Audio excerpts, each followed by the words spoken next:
Programa počala na Poladnje na platovu pri pamjatniku familija u Novim Sadze, a prisutnim bešedoval horodonačalnik Miloš Vučevič.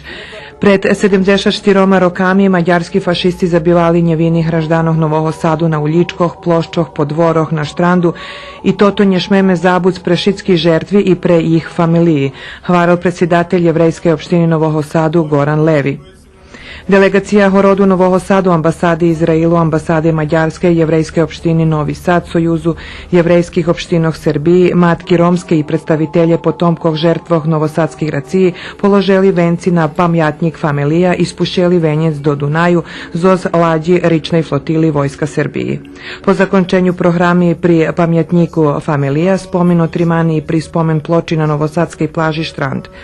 U zlohlasnej akciji okupacijnih mocoh u druhej švetovej vojni od 4. po 29. januar 1942 roku u Novim Sadze i drugih mesto Vojvodini zabiti i ruceni pod ljad do Dunaju da skeljoti sjači ljude.